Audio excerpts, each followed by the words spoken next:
একদিকে শীত পড়ছে, ওইদিকে আবার সূর্য মামা ডুব দিছে। এইদিকে আপনাদের ভাবি দেখা করতে চাইতেছে, ময়লা কাপড় নিয়ে আমি কেমনে যাবো। সব দুশ্চিন্তা বাদ দিয়ে আমি চলে আসলাম মিস্টার চৌধুরীতে, কারণ এখানে আমি কম দামে শপিং করতে পারবো। ভাই সত্যি একটা কথা, আপনারা বিশ্বাস করবেন কিনা জানি না, এই মিস্টার চৌধুরী দেওয়ার পর আমি যতগুলা নতুন কাপড় কিনছি, আমার মনে হয় না আমি সারা জীবনে এতগুলা কাপড় কিনছি। এই বেড়া হাবেল একটার পর একটা কাপড় বাইর করতেই থাকে, যা সবগুলো আমার পছন্দ হইতেই থাকে। কুন্দা থুয়া কুন্দা নুই, এটাই আমি কনফিউশনে পড়ে যাই।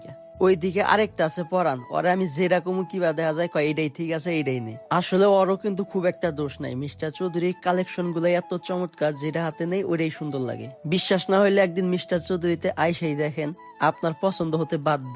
কারণ সবগুলা কালেকশন আমরা নিজেরা একটা একটা করে হাত দিয়ে ধইরা ধইরা আনছি। ও হ্যাঁ, আরেকটা কথা, সবাই মনে করে এই কাপড় গুলা মনে হয় আমার টাকা ছাড়াই দেয়। না রে ভাই, এত সহজ না। গুইনা গুইনা আমার কাছ থেকে সবগুলা কাপড়ের টাকা নেয়। তবে এটা সত্যি যে যদি ভিডিও দেখে কেউ মিস্টার চৌধুরীতে আসে, তার জন্য অবশ্যই ডিসকাউন্ট থাকবো। তাইলে এত সুন্দর সুন্দর শীতের কালেকশন আর এই ডিসকাউন্ট পাইতে কবে মিস্টার চৌধুরীতে আইতাছেন অবশ্যই কমেন্টে জানাবেন। আর হ্যাঁ, বাবির গল্পটা কিন্তু এমনি মজা করে বলছিলাম।